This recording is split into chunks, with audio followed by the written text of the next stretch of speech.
Guys, how you doing? This is Manga, etc. and I'm here today to bring the review for One Piece episode 1006. So in the first half of the episode, we have King just basically put the hit out on Momonosuke, which makes things easier for, like just basically everybody on Kaido's crew, because before they had to capture him, now they can go for the kill. So like Sasaki says, it makes things a little bit more easier for them. And that leads us to our first action piece episode of this episode, where we see Shinobu just basically defending, or basically trying to sacrifice herself for in order for Momonosuke to escape. And this visually looked nice. The action itself, no, not too impressive, but I did see like a slight difference in the animation and pieces, and I like the camera angles that were used, etc. So it was visually nice to see. But what was even more visually nice to see is when Yamato hopped in there, and I thought that was a Thunderbugger, but it was not a Thunderbugger. It was probably just a normal swing. Sent that guy flying, and then she joins the fight saying, "I am Odin, I'm here to protect my son." So could essentially have set up Yamato versus Sasaki fight. For enemy only watchers who are watching this video, how do you think that will fare? How do you think that will fare? And that takes up the first half of the episode. In the second half of the episode, we're a bit more over the place, where we get to see, I think it's like 2 to 3 different fractions. So the first one I'm going to talk about is the one that's probably the least important, and that is when we see, that's when we catch up on Luffy, Sanji, and Jinbe. We see them, still trying to make it to the rooftop so Luffy can fight Kaido, and they bump into some, is it gifters? You know who I'm talking about. They bump into those 2 people with Devil Fruit abilities, which the signs, are not too great for obvious reasons. They get easily one-shotted and they're a bit on their way. That happens in that part of the episode. So that was another thing that happens in this episode, half of the episode, is the Oni stuff. Obviously, we know Queen has been creating ice Onis, and in this episode he takes it a bit further, where he starts to shoot, is it pleasures? Yeah, I think it's pleasures.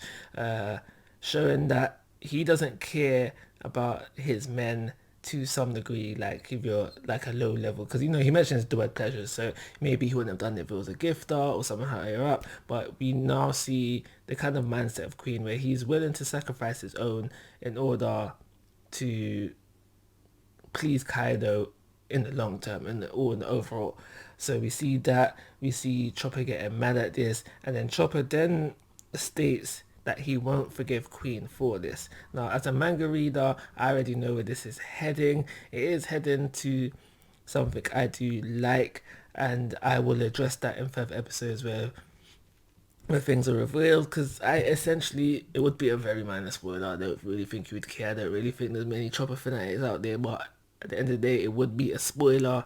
So I will wait until it drops within the anime and then say why I am happy with it wait until it drops, and then I'll state in my review why I'm happy with it.